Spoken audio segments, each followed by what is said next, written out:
আল্লাহ রাসূল সাল্লাল্লাহু আলাইহি ওয়াসাল্লাম সুন্নত জানার পরেও আমরা অনেক সময় দ্বিধা করি, নানান অজুহাত দিই। আমার তালবে ইলমরা কয়দিন আগে, একটা উদাহরণ না দিলে হবে না, গতকাল যেহেতু বলিনি, আল্লাহ রাসূল সাল্লাল্লাহু আলাইহি ওয়াসাল্লাম একটা গুরুত্বপূর্ণ সুন্নত, মসজিদে ঢুকে নামাজ, কিছু না কিছু নামাজ পড়ে বসা। কথাটা কি বুঝতে পেরেছেন?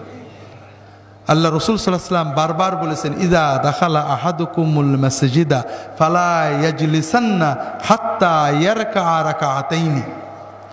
যদি তোমাদের কেউ মসজিদে ঢোকে তাহলে অন্তত 2 রাকাত সালাত আদায় না করে কখনোই যেন না বসে।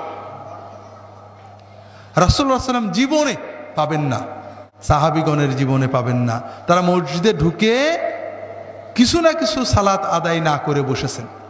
আপনি মসজিদে ঢুকে ফরজে দাঁড়িয়ে গেছেন, এটাও তাহিয়াতুল মসজিদের সওয়াব পেয়ে যাবেন। আপনি মসজিদে ঢুকে সুন্নতে মুআক্কাদাতে দাঁড়িয়ে গেছেন, এটাতেও তাহিয়াতুল মসজিদ, দুখুলুল মসজিদ এবং সুন্নত একসাথে আদায় হয়ে যাবে। তবে কিছু নামাজ না পড়ে বসে পড়া, এটাতে একটা খুব গুরুত্বপূর্ণ সুন্নত নষ্ট হয়ে যাবে। আল্লাহ রাসূল সাল্লাল্লাহু আলাইহি ওয়াসাল্লাম একদিন মসজিদে বসে আছেন, সাহাবায়ে কেরাম বসে আছেন, আর একজন সাহাবী ঢুকেছেন, দেখেছেন নবীজি বসে, সবাই বসে, উনি বসে পড়েছেন। রাসূলুল্লাহ বললেন যে 2 রাকাত নামাজ পড়ে বসেছো? না, আপনারা বসে রয়েছেন, সবাই বসে। বলে 2 রাকাত নামাজ না পড়ে খবরদার বসবে না। এই 2 রাকাত নামাজ হলো মসজিদের সুন্নত, মসজিদের হক। হ্যাঁ, মাকরুহ তো হলে সেটা অন্য মাসলা।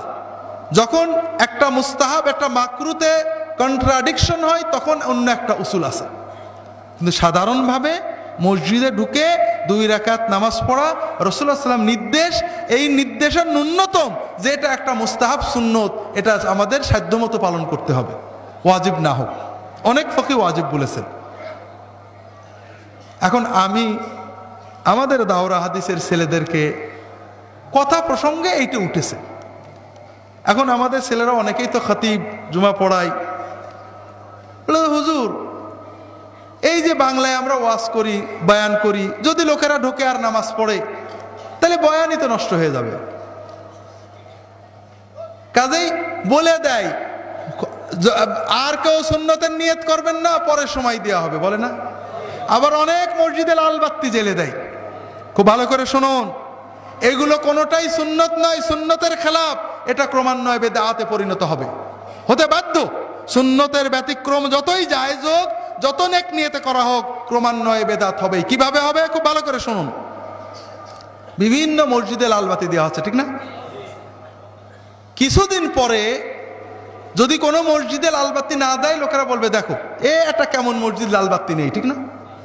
তার মানে কি? তখন মনে হবে নবীর মসজিদের মতো মসজিদ দেখলেই মনে হবে খারাপ, আর আমার মসজিদের মতো মসজিদ দেখলেই ভালো, ঠিক না? কোন জায়গায় গেছেন? ঠিক আছে তো? যে কোনো জিনিস দিনের ভিতরে আপনি লাল বাতি মসজিদে জ্বালা নাজায়েজ নয়, জায়েজ।